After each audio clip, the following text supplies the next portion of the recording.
Good morning, Max. Morning, Alex. Almost afternoon, actually. Almost afternoon. Yes, just caught the morning. Tell you what, these mountain descents, not easy. You've been stuck on the mountain. Yeah, one way up, one way down, and there's a hierarchy in traffic. And Max, I'm kind of like third tier. It's like the VIP, or the cyclists, the athletes, teams, the VIPs, and then media, press, everyone else. So there's people that are behind me. Mm. And the race finished and it started pissing rain. Is it smarter to drive to the bottom and try and walk up? Yeah, ride your bike up's number one option. Yep. Yep. And I think tomorrow the plan is, because you just don't get a whole lot of value out of being at the end from a Stanley Street perspective. So I think tomorrow the goal is to get in the mixer of the climb, like you saw today. Even the category one just before the final climb. Yeah, you saw the crowds today. I want to be there tomorrow. The crowds were epic. I don't think finish line, if I was at the tour, I don't think finish line's where it's at. You're behind the barriers. Is it quite eerie in the hotel foyer with no one around you right now?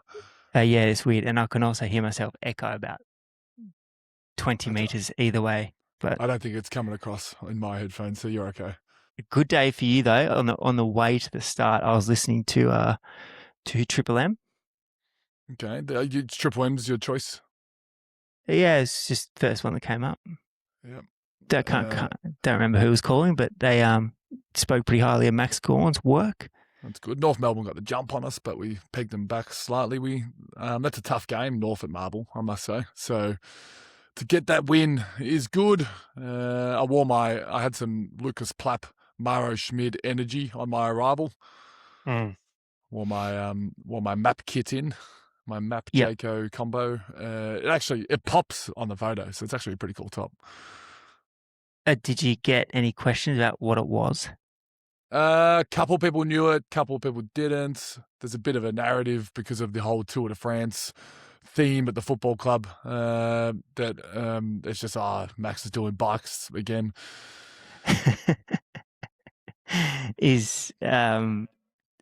Was there another theme? Just similar story. We added another 4 stages to the Tour de France. I think the tour is finished now. We don't continue it on to Geelong. So we won the Tour de France on the weekend. It's nice. Me and Pogie both won. Well, sorry, not me. Melbourne Football Club and Pogie have both won the Tour de France. Yeah, nice. Stage kicked off pretty hot today. We had a 30-plus man breakaway go up the road. Oh, funny. Like Alpecin do a full lead out and then get pipped by NSN, who then do another full lead out, but then Binny doesn't follow his man. Trek not really involved in the lead outs, and then Philipson ends up winning anyway. We got some mail from Caleb that intermediate sprints mean nothing. And I still think that's the case. They just, for some reason, they don't try as hard. Well, especially you can understand it when it's a bunch sprinty stage. There's like an energy conservation thing. But today, that was literally their finish line. I was like, all right, just survive after that point. Well, it was a few of their finish lines. It was Max Canter, Jasper Philipsen, and Binny Gamay. But Mads Pedersen has this weird super domestique role on teams classification, I think. I guess he's putting in a bit of work to hopefully get some work back from some of the boys. Yeah, I don't think he needs Carlos Arona and Tom Scoins, but maybe, yeah, they could be handy. They were called to the front when they missed the split yesterday. Yeah, they were. Jasper gets a few points back, though, for those that didn't see the intermediate sprint. Jasper got, I don't know if it's 25-20-15, is that what it is? So Jasper gets 5 on Mads and 10 on Binny. I'm not sure where that puts him. Let's have a look. It puts him in clear second now. So Binny drops to third. 36 points. Then we got the move. So then it was tough to really work it out. I actually stayed up and watched the move. It's the first time actually watching it live for a while. That's what helps when you play. You're sort of wired. So I watched a bit of the tour. I mean, there was rain, which was incredible it was more during the intermediate sprint, but there was a little storm that came through at the start. No one had their jackets on, so I'm presuming still 30 degrees for the rain, Alex. It was still hot, but it was also like the rain was just like these storms that come through the valley, just Yeah. dump a heap of rain and then just disappear, and then all of a sudden it wasn't raining again. Yeah, it rained twice. There was one for a descent and one for the start, I think. But yeah, it was tough to see what was happening with the break, who was marking the break, who was actually getting up, until they eventually got themselves into about a 30-man group, which involved mainly EF riders and Movistar riders. There was 3 Visma riders, which is important to note. And the most important person in this break was Tom Pidcock. Back for more. Managed to slip himself in the break. Thought that potentially if he had no other teammates, they wouldn't see him in there. But the Red Bull helmet sort of sticks out. And the break was given no more than a minute. It was Niels Pollitt. Niels Pollitt, genuine hero today. Oh, my God. I think he rode, how far was the stage? 156? I reckon he rode 90 on the front at a genuine click. Never let the group get more than 2.5 minutes.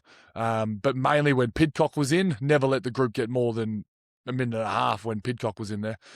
So it was UAE doing. Plappy sort of gave us a mail that he thought UAE would control, and they did. They controlled. They kept it at around a minute and a half, 2 minutes for majority of the stage.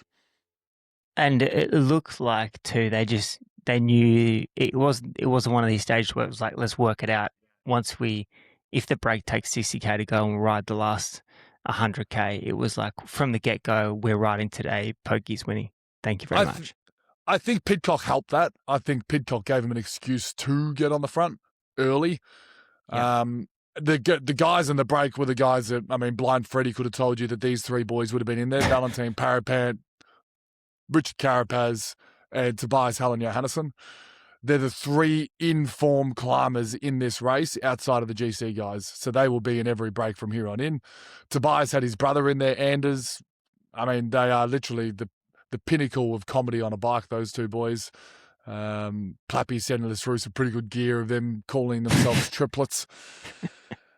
They were good. Movistar they missed. They were kind of there. Castrillo rode with I think Ben Healy early on in the 2-man break, and then did some work to get Rubio into the final move, but then Rubio didn't have the legs to finish with the lads. So they were the mainstays. Ahrensman probably could have stayed with them, but had a poorly timed puncher, rode with a rear wheel puncher for a little bit, which I'm sure added a couple of watts, and then tried to get back on and couldn't get back on. So Ahrensman's someone to watch for 3rd week. Ahrensman like last year's tour. And potentially Ahrensman at the end there, that could have been the difference. Yeah, like fast forwarding a bit, but it was a minute or so Carapaz needed. Put Ahrensman into that mix with legs. I think Carapaz needed just maybe 40 more seconds. And there was a moment there, and Tadej says this in his post-match. He thought Carapaz had it. He goes, Carapaz had a minute. I was almost ready to call it, and then Jonas started pacing. It's just comedy, isn't it? Like, even Tadej finds it funny. He's like, we had no more men. Grosjean has finished his role. Del Toro was struggling. And it's like, oh, damn it. Richards won the stage. And then Jonas comes from nowhere and goes, jump on, Tadej. I'll get you that stage. Do you reckon that was also potentially a little bit of a dig for Visma, being like, what are you guys doing? Well, Jonas defended it, but I don't think he nailed his defense. His defense was, I thought the stage was harder. I didn't realize what the easiness of this. I overestimated the stage. It's like, oh, well, hold on. Visma, the most dialed-in team we've ever seen. Yeah. They know exactly what the stage is. Like, he thought, to be fair, I'm not critical. Jonas thought, instead of attacking, hey, I'm going to ride a high pace and see if Tadej struggles with that. I don't mind that. Well, you thought that was going to work, did you? He's had another crack. He's had another crack at trying to win the Tour de France, and instead of attacking, he's decided to go the high pace route. Didn't work. Ended up giving Tadej Pogačar and Del Toro a 1-2 on the stage. Tadej was looking for one more teammate. He was going, you know what, I just need one more guy. And turns out he found it in second place. Well, Decathlon completely burnt the peloton.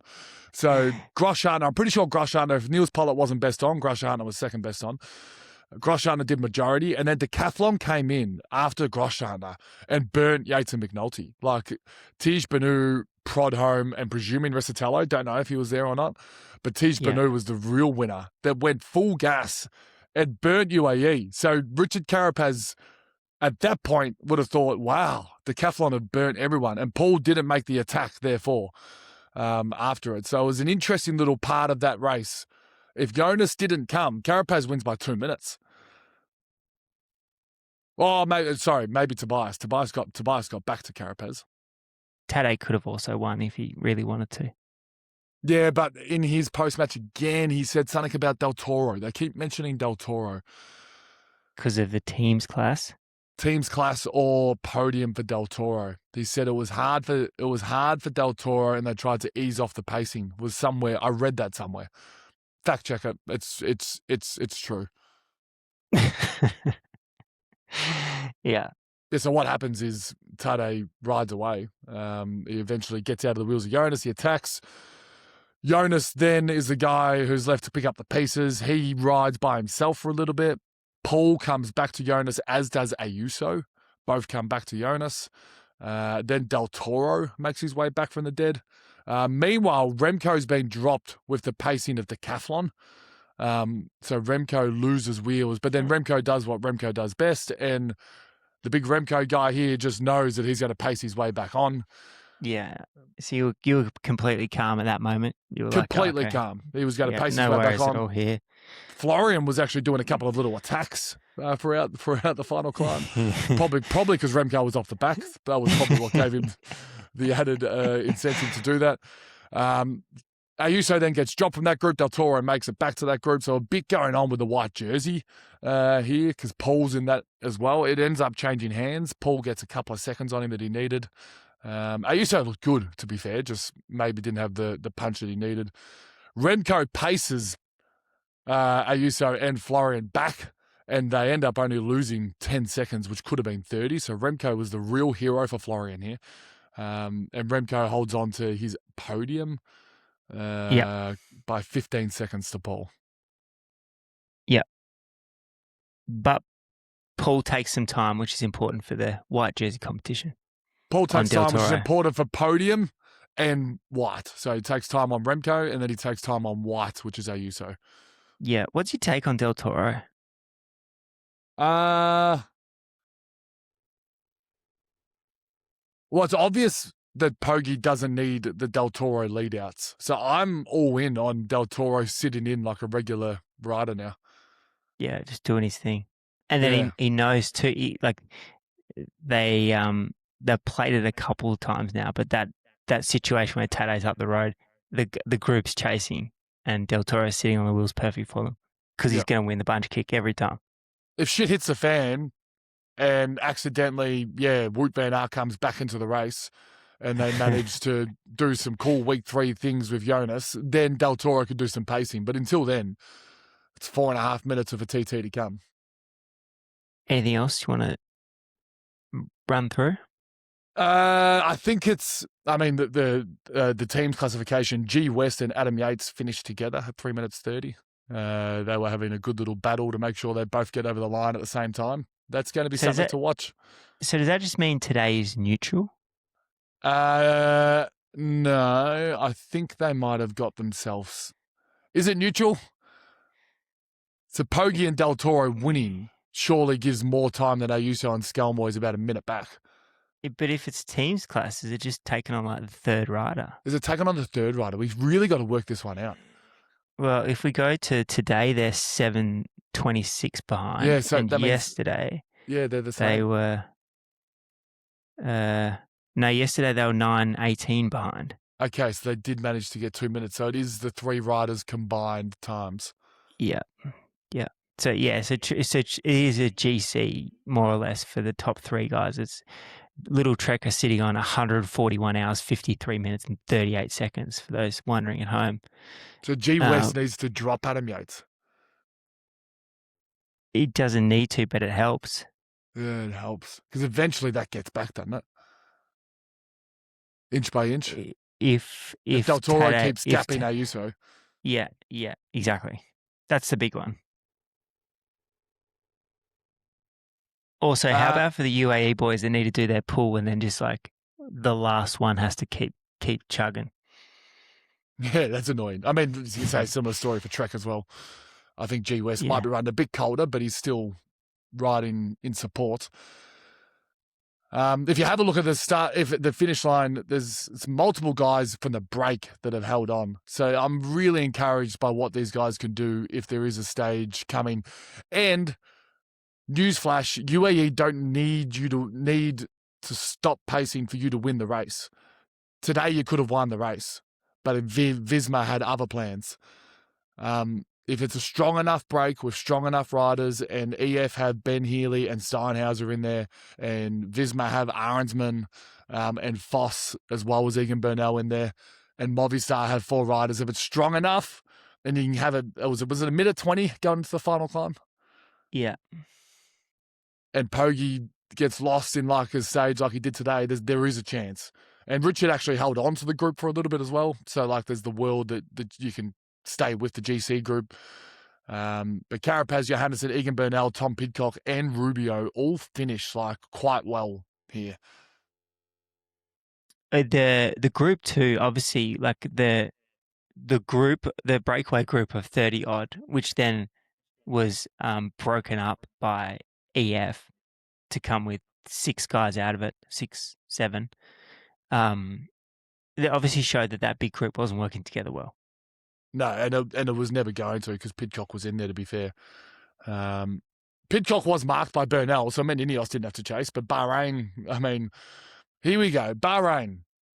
I mean, you clipped this up and put it on socials yesterday. Bahrain were nervous yesterday. They were nervous about Tom Pidcock in the break. They put Caruso and Tabiri. Tabiri then gets in the break today. I mean, Tabiri's not going any good. You got to get him on the start line and asking him about cats, by the way. He's not going any good this tour, but he's in the break today. Doesn't get anywhere from it. Could be from the work he did yesterday. But they were worried. All of a sudden, Pidcock has lost 4 minutes, and now Lenny Martinez is only 25 seconds behind. Lucky they chased yesterday. Otherwise, it could have been disastrous, Max. Could have been disastrous. Yeah, he could have been in 10th still. Who's better on the TT bike out of Lenny and Tom? I don't know, but I remember Tom in his post-match after picking up that GC time, he did say, well, it'll last to the TT because I'm shit ass on the TT bike. I don't think they're both known for their time trialing skills. No. I can't wait for the Bahrain Pinarello battle for week 3. Yeah. KOM's Paret-Peintre won every sprint and then didn't quite make it over with the group for the last climb. So he gets no points on the last climb. I'm unsure if Carapaz actually picks up any KOMs on the last climb. I think he might pick up like 1 or 2 points, but Pogi still holds at 52. Paret-Peintre back into outright second, 9 points behind, and Carapaz is only 5 points on that. They're the 3 that you can see it coming from. It's GC Pogi v Carapaz and Paret-Peintre. Carapaz wants to win a stage. Paret-Peintre wants to win polka dot. That might be advantage Paret-Peintre in this. And just don't forget that Paret-Peintre 2 days ago was bringing back Quinn Simmons, Mads Pedersen, and alike on the front on the flatlands at 52 kilos. No, Paret-Peintre has genuine legs. Guess how many people tipped today? Probably everyone. It's 275. What were the other 6,000 tipping? Remco, Carapaz, some very optimistic Jonas people. The Johannesson brothers. Yeah. Healy, Del Toro, Bennett. Talking to George Bennett at the moment, he was not devastated, but you could tell the disappointment that he didn't have the legs yesterday when the breakaway went to the line. and slightly flat on Bazball. There's a world. I agree with George Bennett, by the way. Get Brendan McCullum behind the New Zealand or the Australian cricket team, and it's more about playing to your best version and enjoying your cricket. That's all Bazball is. But then they all just got drunk on their ego and started slogging it from the first ball. The only one that doesn't is that Duckett, that opener. He actually plays Ben Duckett cricket, and he's probably their best batter. The rest just slog it. He opens the batting is what he does. He opens the batting. He actually sees off the new ball. He leaves some. Crazy, I know, but he still scores a run of ball, Duckett. He does it the way he's supposed to. Max, give me a number between 1 and 275, please. It's very rarely we're going to be in the 200s, so it has to be one something in there. 236. 236. What is it? A pair of Oakleys? Yeah, a pair of Tour de France Oakleys. 236 is Danny.Torpy, I think. Torpey. Danny.Torpy on Instagram. Well done, congratulations. That's a good one to win because not a hard tip. And you won in 200. You won in, some new Oakley sunglasses coming your way. I know. Stage 15. Have we got a rest day tomorrow or TT then rest day? We got a rest day Monday and then TT on Tuesday.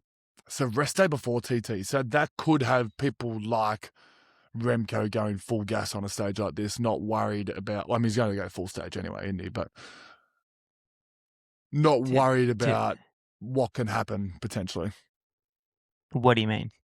Well, like not resting for the TT. Like Garner, if this was a break for Garner, he wouldn't be that worried about getting in a break. Yeah, also you can swing it the other way around too, is that Paret-Peintre can go, I've pretty much got 2 days off coming up. Yeah, it's a good point. We're going from Champagnole to Plateau de Salation. Mm-hmm. Happy with that? Yeah. 184 kilometres. Now, I heard Tade saying in his post-match that he may or they may or may not ride from the start tomorrow. It seems like a hard day to control. He has said that. That's a massive win for the teams that want to get in the break. I think break wins. We're finishing on a horse category as well. Yeah, we're finishing on... Hold on. Oh, no. Sorry. Wrong stage. We're finishing on a mountaintop finish, 11.4 kilometres at 9%. Oh, no, stage 15. Yeah, stage 15. Yeah, a horse category climb. It's 11.4 at 9%. We've got a Cat 1 in there too, 2 Cat 3s, and then a bunch of uncategorized. There's a brutal climb just before. There is a 5 kilometre at 11% climb. That's if you're in break world, that's the one you got to go on. Yeah, and if that's not enough, you just got another 2K kicker at 8.1% after. Straight off the back of it. Sounds fun, doesn't it? Breakaway day? I think so. I reckon there'll be action, obviously, in the GC on the final climb. Intermediate sprints are quite a lumpy little points. It's hill straight from the start. It's going up. I wonder what they'll do there. I don't think Pedersen can drop Philipsen in that. I think they got to try and get a break to go early. I think they got to I think Quinn Simmons and Vacek have got to start sending it to start a break early. Yeah. And then Mads could just do his thing where he jumps across. No points. You're giving up 5 points a day if you take Philipsen to the line. So now it's just a case of Philipsen's not going to win again, and it's just defense. This is not the day. I don't think that Pedersen can get into break without Philipsen. It's 20K in. Just one other sad note on today's stage. We were talking about Charmig so much the day 2 or 3 stages ago. He was in the breakaway. Got hooped on the first climb today. Didn't make time cut. It's sad. Is he one of the Uno X crashers? Nah, Yeah. just had a stinker. And Rasmus De Bruyne, also DNS. So another one out for Alpecin. He was their GC guy, wasn't he? Yeah, based on his weight, 66 kilos. Yeah, I think there's a massive climb to finish. This is a climber has to win this stage, and I'm talking like a Michael Woods type climber, like someone who loves the wall, loves the high percentages, which I'm not even sure if that's Carapaz. I think it is. He's South American. They love this sort of stuff, but like the real steep pinches, I don't think it's Tobias Helen Johannesson. I tell you, did Paret-Peintre burn his biscuits today? I think so, and I'm not sure. I don't know. I honestly don't know who wins this. I think it could be Rubio after today. Where did Rubio come from? Movistar were hiding him the whole time. He's done nothing for 14 stages, by the way. To be fair, he rode the Giro. M1, did he win the polka dot of the Giro or got close to it? He lit up the Giro. They almost had a punch on with Ciccone up the top, didn't he? Yeah. But he didn't come. Did he not come away with any fruits? Don't know. He's enemy with Derek G, and they're both at this race. I wonder if they've smoothed things over. Does Decathlon put someone in the move? Not from memory. Do they tomorrow? I don't think the break is going to come back to the GC group. So I don't as a support rider, they'll have to they can try and win the stage. I don't think anyone they've got there can win the stage. Like Tish Benu's in legendary form, but if he's riding up this climb with Rubio and Carapaz, he's in a bit of trouble. Oh, I don't know. I think I'd rather them around Paul. Decathlon have won their stage. This is tough. I don't think this is a Benny O climb, although Benny O has legs. I don't think this is an Arensman climb, but I could be wrong. And then within the group, this reeks of Pogi, reeks of Jonas. It'd be good to see how Del Toro goes on something like this. This is steep. Yeah. Did Seb Berwick sniff out the move today? He did. Which is good to see. Yeah, I know, but if you didn't make that 5-man special group, tactically they did something good tactically to get in a 5-man break, so I'm not as harsh on them. But the legs of the two Movistar boys and Arensman coming across. Arensman, Castrillo, and Rubio. That's why I'm a bit sold on Rubio. Has Rubio just been hiding for this third week? And he's got a pretty small figure to drag up that last steep climb. He'll have 4 Movistar riders in the break. Carapaz will have 4 EF riders. Jayco will probably be in this one after having a rest day. Yeah, but they don't have the guy for the finish here, do they? No, well, it's Ben, but I mean, it's anyone can go on the Cat 1 or the Cat 3 beforehand if they wanted to. Mm-hmm. I think the other interesting thing that everyone was talking about that was on that climb yesterday was around how hard it was to get there. Yeah. So a lot of these guys, like Benno and George, were talking about how much effort they were putting in on the flat, chopping off, getting to the climb. Yeah. So maybe it doesn't completely resemble a pure climbing day. I'm going to go Rubio. No, Carapaz, but I wouldn't be surprised if it's Rubio. Why are you going Carapaz then?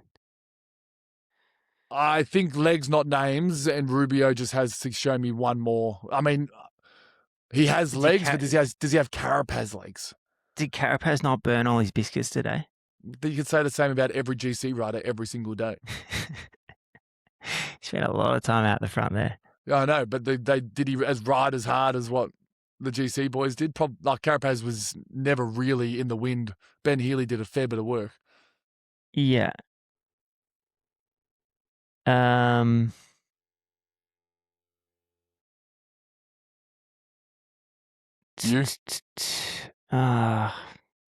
There's no value, mate. It's Carapaz, it's Rubio, it's Paret-Peintre, or it's Tobias Helen Johannesson, or it's Lenny Martinez if he's in the break. Is he allowed to go in the break? If Lenny Martinez gets in the break, he wins this. And Q365 will be riding for GC. Well, I'd put him in the Pidcock will be in there as well, but he doesn't win this. Okay. Yeah, well, let's go. I'll go with your tip, Lenny Martinez from the break. Okay. What are we playing for tomorrow, Max? What's the tip comp? What have I got lying around here? We've got two down under biddens. We've got 3 more sunglasses. We got 3 more Cafe de Cyclists. We've got set of nog lights. We've got the signed jerseys to finish. And we've got some pillar performance. This one's going to be relatively tricky. The winner's coming from 6 people. It's coming from Pog or the 5 guys in the break. Yeah. But you got to pick the break. You got to pick one of 5. I've been very narrow-minded. Like, it's a Tour de France. I think Is so. there a world where, let's just find the name. Is there a world where Maxime Van Giels gets a move just before the climb and he can hold on? Yes, there is. Yeah. Yeah. I think I've been a bit narrow-minded, but it seems like it's going to be someone from Carapaz, Rubio, Paret-Peintre, Johannesson, Martinez if he gets in. And then Pogi or Del Toro if the break get caught. So what are you playing for? Pillar performance. Pillar performance starter pack. Yep. Everything you need to get going with pillar performance. I think we got magnesium, collagen, Vit C, fish oil in there, and a shaker. Yep.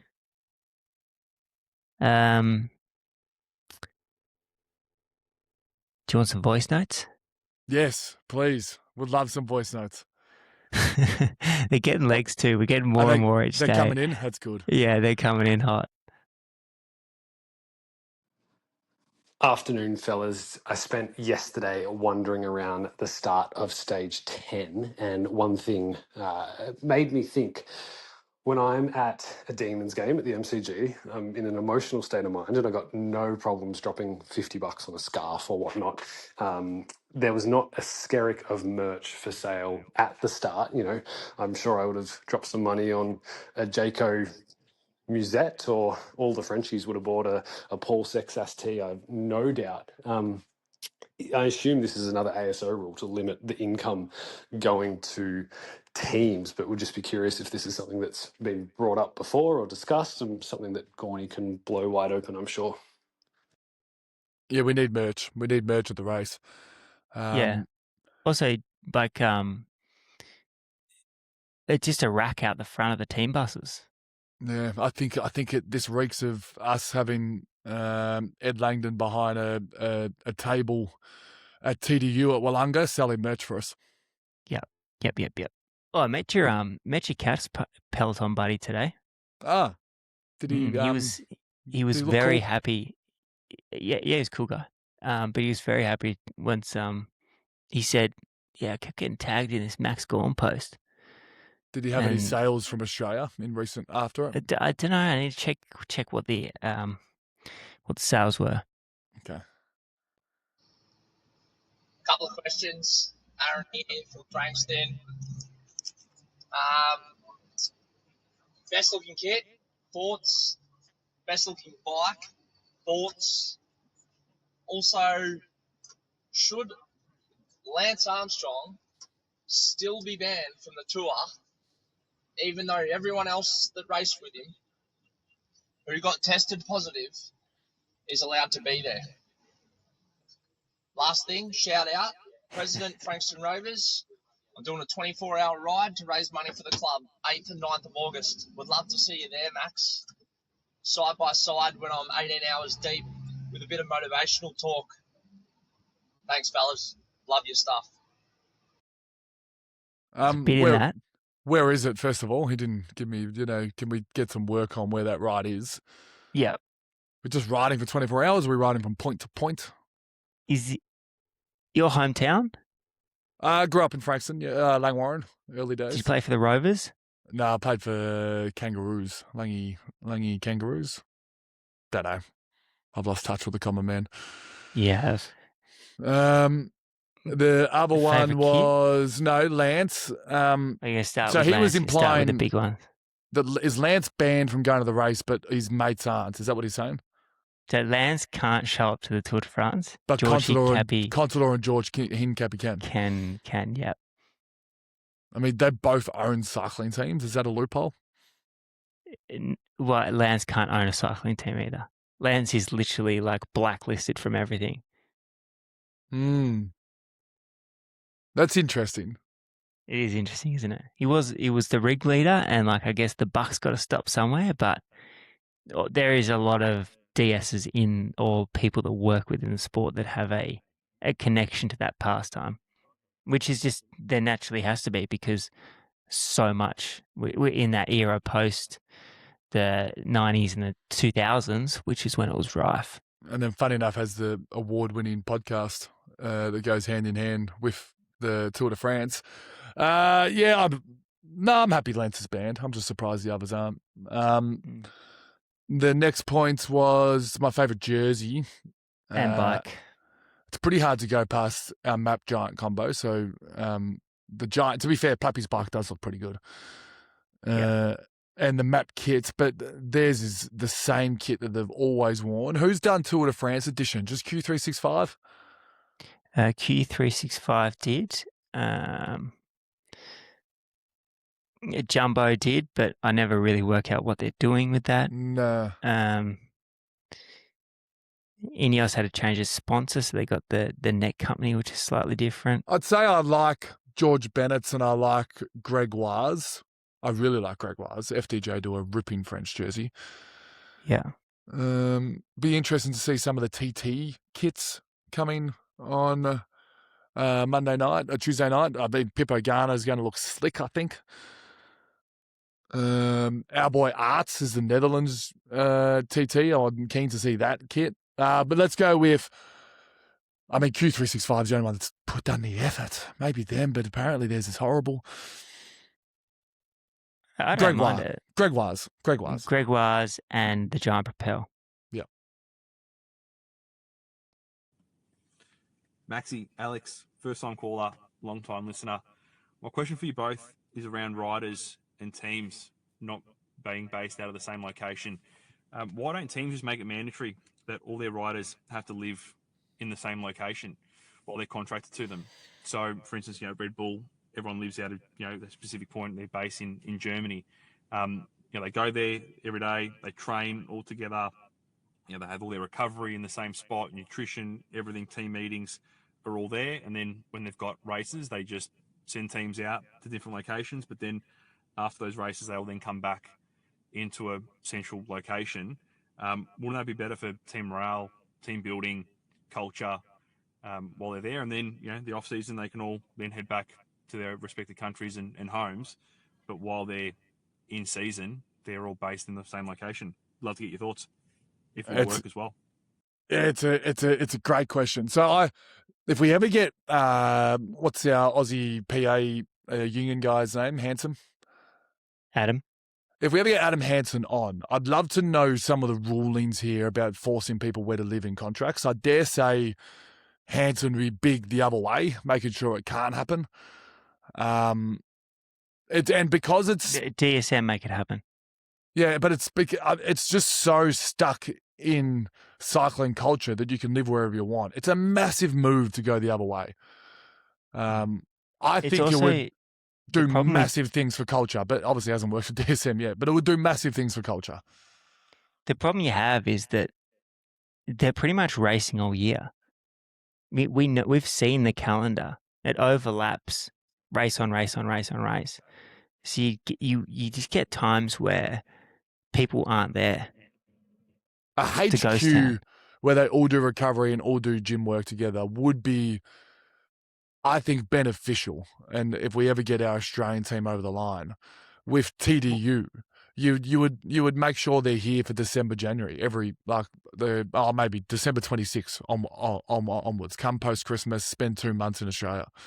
Yeah, work in the same gym. I guess Zach kind of talked about building that culture with teams and structures around different races. So the Classics team and then the Tour team. And they do that with the Tour de France training camps. So it's like a month at altitude and then maybe another top up. and then they're racing Dauphiné or something together. I mean, But there's another glaring issue apart from the ex boys who love getting back to Scandinavia. There's a few tax havens in Europe that cyclists tend to want to be in. So I think you'd have to set up camp in either Andorra, Monaco. Any live in the Caribbean, in Bahamas, or not? No one's made the Caribbean. It's a bit too far to get to the tour from. I picked up this morning, Max, Matt Heyman on the backstage. I don't know if it's backstage pass, but the social clip of Green Edge's win. He said this feels like the old days of Green Edge. Is that because they took 5 Aussies? With three Aussie DSs. Well, you think what it had. It had an Australian heavy culture because everyone talks about Maro just being like one of the boys. And then the other 2 boys are just both the same nation, Felix Engelhardt, they're either Belgian or German. I can't remember. They're both German. Both German. That's fine. They were overly represented. Like they were punching above their weight. And then they won in a group where they probably should have won, but it wasn't clear as day that like they were going to get the dub here. Did we work out who got the sticker? Old school Green Edge. I didn't watch that far into the clip. I just got the soundbite at the start.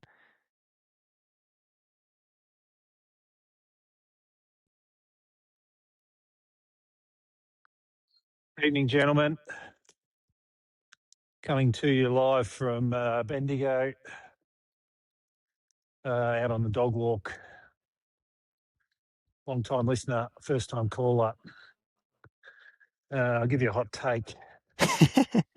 On your pod today, you talked about merch. I think there was a listener that gave a very great example of how you can get lots of merch at AFL games. But cyclists know that they don't need merch at the TDF because it's very Hubbard behaviour if you're rocking the full World Tour team kit in the bunch ride.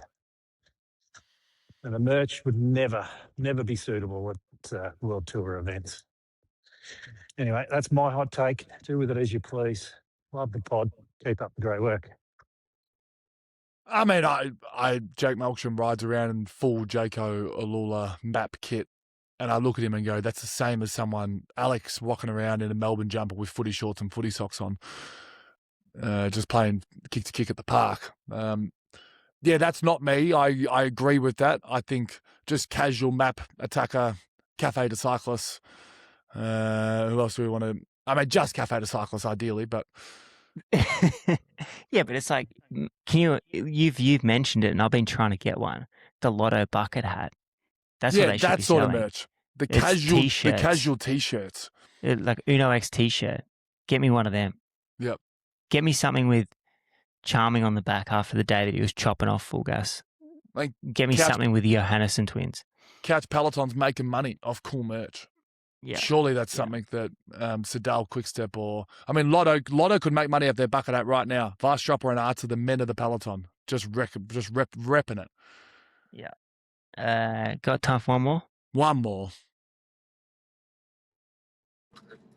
Yeah, g'day, Albie and Max. Long-time listener, first-time voice noter.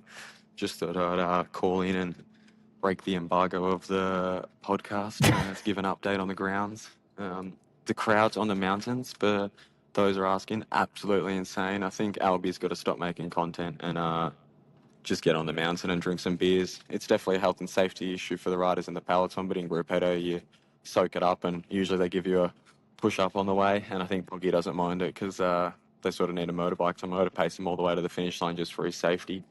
Currently looking at Maro, he's sleeping. I'm sure he had a few sherbets last night, soaking up his big win. But apart from that, boys are absolutely stoked. I do have some legs. Saving them again today. We'll wait to see if there's another day where I can use them. And Maxi, congratulations on the win today. Looking very good in the Jayco kit. And unfortunately, the baggers couldn't get it done. Anyway, boys, love listening to the pods on the transfer. It was pissing down today, it must be said. It was absolutely torrential and horrible rain. back to descending towards the back. Just no need for any risks in Gruppetto. So, yeah, I'll save my descending with Tom Pidcock for when it counts the most. Anyway, boys, have a good one. That is Lucas Trapp, by the way. He dragged on, didn't he? That is not Lucas Plapp, just for embargo reasons. Did he just like, are you allowed to say that you've got legs? Like, what are your thoughts on? Well, the whole thing putting... is cat and mouse. Like, come on, Rubio now knows that, and he's going to make you do the work. I hope your poker face is good, Platt. I hope your poker face is good, because Rubio's is good. Remember, Rubio's is very good. Yeah, also listening on the team bus on the way to the starts. Carapaz has good poker face, I think, from memory. The good thing is Plappy can play hey, I don't need a win. You guys do. Yeah. What else did he say? He said something interesting.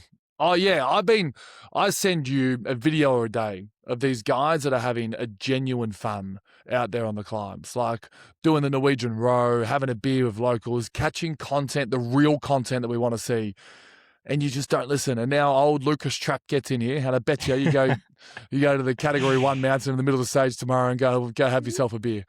I will be there. That's the content we want to see. If you're not on Dutch Corner at Alpe d'Huez, you're coming home straight away. I'll be there, Max. I'm going to start practicing tomorrow, ready for Alpe d'Huez. Okay. You get your bike, ride up to Dutch Corner. Actually, ride the whole Alpe d'Huez, suss it out. Have you got accommodation at the top of Alpe d'Huez yet? I feel like that's something that you probably missed. Yeah, I have got accommodation sorted. Well done. At the top or down in Bormy? No, where do they start? On the mountain next to it, there's a gondola that goes across. And the reason it's sorted is because I'm staying with mates. So someone else has sorted it. Ah, beautiful. Get them to film you doing a shoey on Dutch Corner. Okay. Lock it in. Okay. Do it out of a bike shoe. Out of a insert sponsor shoe. Yep. Thanks, Max. Yeah, thanks, Alex.